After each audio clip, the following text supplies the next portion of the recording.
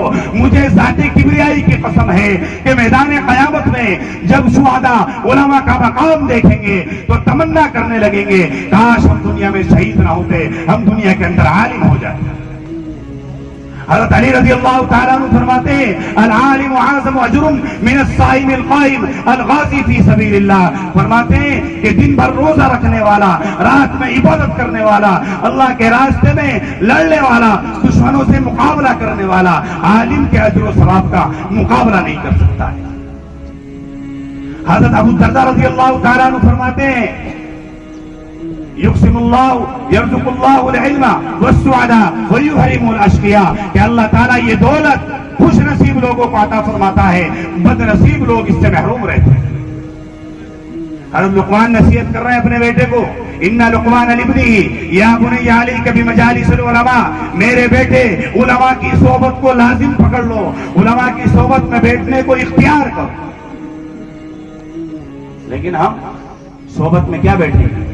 چہرہ دیکھنا ہی پسند نہیں کرتے، اتنی نفرت دلوں کے اندر بھری ہوئی ہے۔ آپ دیکھیں کہ علماء کی تعظیم کیا ہوتی ہے۔ سمرقند کے اندر ایک شخص بادشاہ بنتا ہے،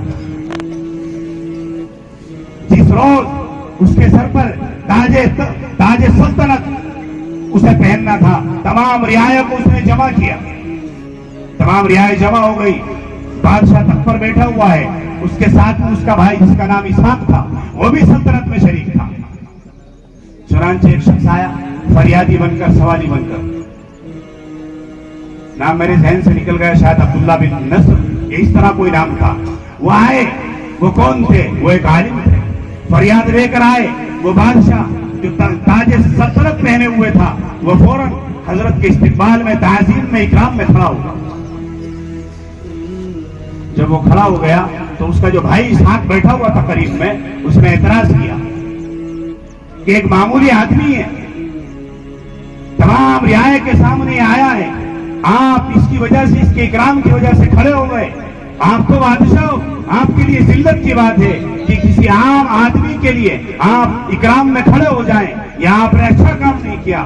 فرماتا ہے بادشاہ میں پورے دن اسی طرح پشوپیش میں رہا، پریشان رہا، جب رات ہوئی تو خواب میں دیکھتا ہوں کہ اللہ کے نبی صلی اللہ علیہ وسلم کی زیارت ہے۔ اللہ کے نبی صلی اللہ علیہ وسلم نے میرا ہاتھ پکڑا اور فرمایا کہ بادشاہ تیری بادشاہت پہ قائم رہے گی، تیری نسل میں قائم رہے گی، اس لیے کہ تو نے ایک عالم کا اکرام کیا ہے، اور تیرے بھائی نے جو بے ادبی کی بات کی ہے اس کی سلطنت بھی برباد ہوگی، اس کی نسل بھی برباد ہو جائے گی۔ اللہ کے نبی صلی اللہ علیہ وسلم نے فرمایا یاتی علی الناس زمان یقومون ساعتا لا یجدون اماما یصلی لهم، لوگوں پر ایک زمان آئے گا کہ مسجدوں کے چکر لگائیں گے، کبھی اس مسجد میں جائیں گے، کبھی اس مسجد میں جائیں گے نماز پڑھنے کے لیے، لیکن اس وقت انہیں نماز پڑھانے والا کوئی امام نصیب نہیں ہو۔ تو اس لیے آج وقت ہے، ہمیں قدر کرنی چاہیے، علماء سے محبت کرنی چاہیے۔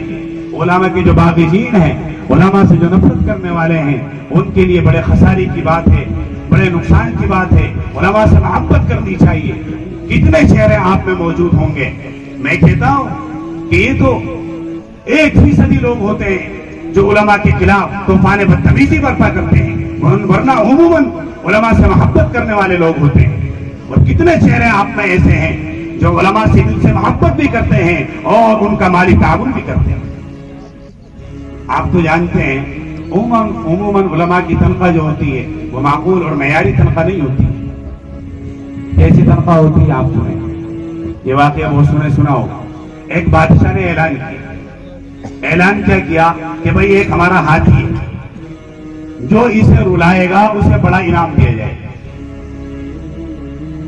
اب سب مصیبت زدہ آ گئے، کہ بادشاہ کا اعلان ہے، بڑا انعام ملے گا، جانا چاہیے۔ اپنی اپنی پریشانی لے کر بڑی مصیبتیں بتا رہا ہے ہاتھی کے کان میں کہ صاحب ہمارا جوان بچہ تھا، ایک ہی اولاد تھی اور وہ دنیا سے چلی گئی۔ ایک کہہ رہا ہے کہ میری بیوی کینسر کی بیماری میں مبتلا ہے، آخری لمحات میں زندگی گزار رہی ہے، میں بہت پریشان ہوں، مصیبت زدہ ہوں۔ ہاتھی کے کان میں اس نے کہا، ہاتھی پر کوئی اثر نہیں ہوا۔ تیسرا شخص آیا، اپنے زمانے میں بڑا امیر تھا، بڑا رئیس تھا، لیکن آج ساری دولت ختم ہو چکی ہے، مفلسی اور ناداری میں غربت میں در در بھٹک رہا ہوں۔ ہاتھی کے اوپر کوئی اثر نہیں ہوا۔ ایک ہم جیسا کوئی مولوی پہنچ جائے، جانے کے بعد ہاتھی کے کان میں کچھ کہا، کوئی الفاظ کہے، اور ہاتھی جو ہے زاروں پٹار رونے لگا۔ اب وہ جو لوگ تھے وہ بڑے پریشان ہوئے کہ بھائی اس نے مولوی نے کیا ایسی بات کہہ دی کہ ہاتھی اتنے زور و قطار رو رہا ہے، اور ہم نے اتنی بڑی بڑی مصیبتیں اپنی بتائی، اتنے غم کے حالات بتائے، لیکن ہاتھی پر کوئی اثر نہیں ہوا، اور اس کے دو الفاظوں سے اتنا زور و قطار رو رہا ہے۔ مولوی صاحب کو پکڑا کہ بتائیے کہ آپ نے ایسی کون سی غم کی خبر بتائی ہے، کون سا پہاڑ ستم آپ کے اوپر ٹوٹ گیا جس کی وجہ سے ہاتھی رو رہا ہے؟ امام صاحب نے کہا کہ میں نے تو کوئی غم کی خبر نہیں بتائی، میں نے اس کے کان میں صرف اپنی تنخواہ بتائی۔ بات سمجھ رہے ہیں؟ میں نے کیا بتائی اس کے کان میں؟ صرف اپنی تنخواہ بتائی ہے۔ اب یہ رو رہا ہے کہ امام صاحب اتنی تنخواہ میں 10,000 15,000 میں اپنے اتنے اخراجات کیسے پورے کر لیتے ہیں؟ اور عجیب بدتمیزی یہ ہے، عجیب پروپیگنڈا یہ ہے کہ امام کی تنخواہ میں برکت ہو رہی ہے، تم ان کی مفلسی سے واقف نہیں ہو، تم ان کی بے بسی سے واقف نہیں ہو، ان کے حالات سے تم واقف نہیں ہو، تم ان کی زندگی کے گزران سے واقف نہیں ہو کہ وہ کس طرح جب انہیں کسی ڈاکٹر کے پاس جانا ہوتا ہے، کسی مریض سے بیماری کے تعلق سے ملنا ہوتا ہے، تو انہیں قرضے کے لیے ہاتھ پھیلانا پڑتا ہے، انہیں دستے سوال دراز کرنا پڑتا ہے جب ان کی وہ حاجت پوری ہوتی ہے۔ یہ ہماری ذمہ داری ہے، اور جو سرمایہ دار لوگ ہیں میں ان سے یہ بھی کہنا چاہتا ہوں، اور کرتے بھی بہت سے لوگ ماشاءاللہ، یہ تو اچھی بات ہے کہ وقتاً فوقتاً 200 روپے 500 روپے جو صاحب حیثیت ہیں، اگر امام صاحب کو مسافے کے تعلق سے آپ پیش کریں گے تو انشاءاللہ بہت اجر ملے گا، بڑی فضیلت ہے اس کی اور بڑا ثواب ہے۔ اور میں سمجھتا ہوں آپ کے سرمایے میں اور آپ کی ملکیت میں اس سے کوئی کمی واقع نہیں ہوگی، لیکن اس کے بہت سے اخراجات پورے ہو جائیں گے، اور بہت سے لوگ جنہیں اللہ نے یہ توفیق عنایت فرمائی ہے وہ ایسا کرتے بھی ہیں۔ بہرحال عرض کرنے کا مقصد یہ ہے کہ علماء کی بغاوت کو چھوڑ دیں، علماء کی نفرت کو چھوڑ دیں، ورنہ جو آپ نے حدیثیں سنی ہیں، جو قرآن کی آیات سنی ہیں، اس کی بنیاد پر میں کہہ سکتا ہوں کہ آپ کی ہلاکت اور بربادی میں کوئی تردد اور شک باقی نہیں رہے گی۔ سعید بن المسیب رحمۃ اللہ علیہ، آپ نے نام سنا ہو، بڑے تابعی ہیں، ان سے کسی نے سوال کیا کہ قبیلے اور برادری کی ہلاکت اور لوگوں کی ہلاکت کب ہوگی، اس کی علامت اور نشانی کیا ہوگی؟ تو سعید بن المسیب رحمۃ اللہ علیہ نے فرمایا جب ان کے درمیان سے علماء ختم ہو جائیں۔ میرے بھائیوں، یہ بہت بڑی فضیلت کی بات ہے، اور اللہ کی طرف سے بہت بڑا انعام ہے کہ آج ہمارے درمیان میں علماء موجود ہیں، اکابر موجود ہیں، ائمہ موجود ہیں۔ ان کی ہمیں قدر کرنی چاہیے، ان سے محبت کرنی چاہیے، ہر طریقے سے ان کا تعاون کرنا چاہیے، ان کو خوشحال رکھنے کی ہمیں مکمل کوشش کرنی چاہیے۔ جب اللہ کے نبی نے اتنی فضیلتیں بیان فرمائی ہیں، اتنی حدیثیں بیان فرمائی ہیں، پھر بھی اگر ہم اس بات پر عمل نہ کریں، اور میرا تو خیال ہے کہ آپ ان حدیثوں کو سن کر وہ لوگ جن کے دلوں میں ذرہ برابر بھی علماء کے لیے کوئی بات ہوگی دلوں کے اندر، تو ان کے دلوں کے اندر محبت پیدا ہو جائے گی۔ دیکھو خامیاں تو ہوتی ہیں، علماء کے اندر بھی عیوب ہوتے ہیں۔ حضرت عطا اللہ شاہ بخاری رحمۃ اللہ علیہ کے پاس ایک شخص آیا، یہ واقعہ بتا کر اپنی بات ختم کرتا ہوں۔ حضرت عطا اللہ شاہ بخاری رحمۃ اللہ علیہ اپنے آپ سے واقف ہوں گے، ان کے پاس ایک شخص آیا اور کہنے لگا کہ حضرت ایک عمدہ قسم کے امام کی ضرورت ہے۔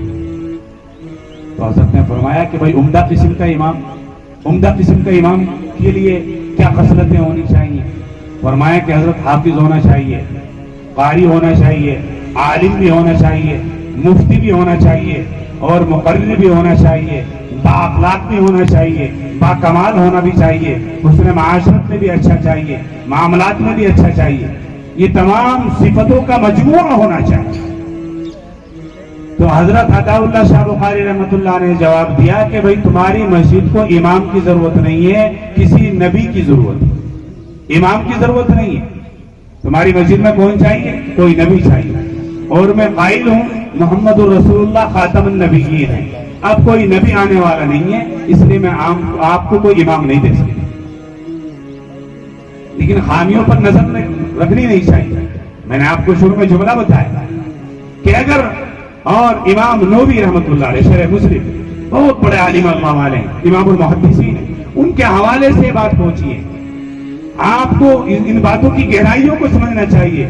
انہوں نے کہا دیکھ لینا، میں تجربے سے کہہ رہا ہوں، یہ بات بالکل محقق بیان کر رہا ہوں کہ جو دنیا کے اندر علماء کی ذات پر بکواس کرتا ہوگا، علماء کی ذات پر جرح کرتا ہوگا، علماء کی ذات کی غیبتیں کرتا ہوگا، آپ دیکھ لینا مرنے کے بعد فوراً اس کی قبر کو کھودنا، اس کا چہرہ قبلے سے پھرا ہوا ملے۔ کتنے غضب کی بات ہے، ہمارے لیے کتنی عبرت کی بات ہے کہ ہم معمولی باتوں پر علماء سے نفرت کرتے ہیں۔ بہرحال اللہ تعالی ہم سب کو توفیق عطا فرمائے، علماء کی محبت عطا فرمائے، علماء کی عظمت عطا فرمائے۔ وآخر دعوانا الحمدللہ رب العالمین۔ اب وقت ہو چکا ہے، ایک بات تو یہ عرض کرنی ہے عیدگاہ کے تعلق سے کہ عیدگاہ میں آپ سب دیکھ رہے ہیں کہ بہت زیادہ کام وغیرہ اور تعمیرات کا مسئلہ چل رہا ہے، اور بہت زیادہ پیسے کی ضرورت پیش آ رہی ہے، اور آپ لوگ عید کے موقع پر یا عید الاضحیٰ کے موقع پر تعاون بھی کرتے ہیں، لیکن اس موقع پر زیادہ اخراجات ہیں اور زیادہ ضرورت ہے پیسے کی۔ اس لیے ایک تو وہ حضرات کہ جن کے ابھی 100 روپے متعین کیے گئے تھے اور ابھی تک نہیں دیے ہیں، وہ اپنے 100 روپے دیں، اور اس کے علاوہ زیادہ سے زیادہ عیدگاہ کا تعاون کریں، اور جگہ جگہ پر اسکینر وغیرہ لگے ہوئے ہیں، اس میں جو ہے آپ پیسے ڈال سکتے ہیں فون کے ذریعے سے۔ تو اس لیے ہماری عبادت گاہ ہے، اس کے اخراجات بھی ہماری ذمہ داری میں ہیں، تو زیادہ سے زیادہ عیدگاہ کا تعاون کریں۔ اب چونکہ وقت ہو چکا ہے، اس لیے آپ تمام حضرات عید کی نیت سنیں۔ نیت کرتا ہوں میں 2 رکعت نماز واجب عید الفطر ماہ 6 زائد تکبیروں کے واسطے اللہ تعالیٰ کے رخ میرا طرف کعبہ شریف کو پیچھے اس امام کے یہ کہہ کر اللہ اکبر کہتے ہوئے آپ نیت باندھیں، یعنی پہلی تکبیر میں نیت کرنے کے بعد نیت باندھی جائے گی، کانوں تک ہاتھ اٹھائیں اور نیت باندھیں۔ اس کے بعد امام ثنا پڑھے گا، آپ تمام حضرات بھی ثنا پڑھیں گے، ثنا سبحانک اللہم آخر تک۔ یہ پڑھنے کے بعد امام زائد تکبیر کہے گا۔ زائد تکبیر میں 3 تکبیریں ہوں گی، 2 تکبیروں میں ہاتھ کانوں تک اٹھائے جائیں گے اور چھوڑ دیے جائیں گے، 2 تکبیروں میں ہاتھ کانوں تک اٹھائے جائیں گے اور چھوڑ دیے جائیں گے۔ تیسری تکبیر میں ہاتھ کانوں تک اٹھا کر چھوڑیں گے نہیں بلکہ باندھ لیں گے۔ اس کے بعد امام قرات کرے گا، قرات سے فارغ ہونے کے بعد رکعت مکمل ہو جائے گی۔ دوسری رکعت میں پہلے قرات ہوگی، پہلی رکعت میں پہلے زائد تکبیریں ہیں، دوسری رکعت میں پہلے قرات ہے اور پھر زائد تکبیریں ہیں۔ تو دوسری رکعت میں قرات سے فارغ ہونے کے بعد امام 4 تکبیریں کہے گا، 3 تکبیریں زائد ہوں گی، ہاتھ کانوں تک اٹھائے جائیں گے اور چھوڑ دی جائیں گے، 3 تکبیر ہوگی۔ چوتھی جو تکبیر ہوگی وہ رکوع کی تکبیر ہوگی، اس میں ہاتھ اٹھانے کی ضرورت نہیں ہے، تکبیر کہتے ہوئے سیدھے رکوع کے اندر چلے جائیں گے۔ اس کے بعد نماز مکمل ہوگی، نماز مکمل ہونے کے بعد خطبہ دیا جائے گا، تمام حضرات خطبہ سن کر جائیں گے۔ ایک مرتبہ اور نیت سن لیں۔ نیت کرتا ہوں 2 رکعت نماز واجب عید الفطر ماہ 6 زائد تکبیروں کے واسطے اللہ تعالیٰ کے رخ میرا طرف کعبہ شریف کو پیچھے اس امام کے اللہ اکبر کہتے ہوئے نیت باندھ لیں گے۔ یہ پہلی تکبیر ہے تحریمہ کی، تو اس میں کیا کریں گے؟ ہاتھ کانوں تک اٹھا کر نیت باندھیں گے۔ نیت باندھنے کے بعد ثنا پڑھیں گے سبحانک اللہم۔ اس کے بعد ثنا سے فارغ ہونے کے بعد امام 3 تکبیریں کہے گا، 3 تکبیر میں 2 تکبیروں میں ہاتھ کانوں تک اٹھائے جائیں گے اور چھوڑ دی جائیں گے۔ تیسری تکبیر میں ہاتھ کانوں تک اٹھائیں گے اور چھوڑیں گے نہیں بلکہ نیت باندھیں گے۔ نیت باندھنے کے بعد امام قرات کرے گا، قرات سے فارغ ہونے کے بعد رکعت مکمل ہوگی، پھر دوسری رکعت میں پہلے قرات ہوگی۔ قرات سے فارغ ہونے کے بعد امام زائد تکبیریں کہے گا، تو 3 تکبیریں تو زائد ہوں گی جن میں ہاتھ کانوں تک اٹھائے جائیں گے اور چھوڑ دی جائیں گے، اور چوتھی جو تکبیر ہوگی وہ رکوع کی تکبیر ہوگی، تکبیر کہتے ہوئے بغیر ہاتھ اٹھائے ہوئے رکوع کے اندر چلے جائیں گے. اس کے بعد نماز مکمل ہوگی. نماز سے فارغ ہونے کے بعد خطبہ دیا جائے گا. تمام حضرات خطبہ سن کر جائیں.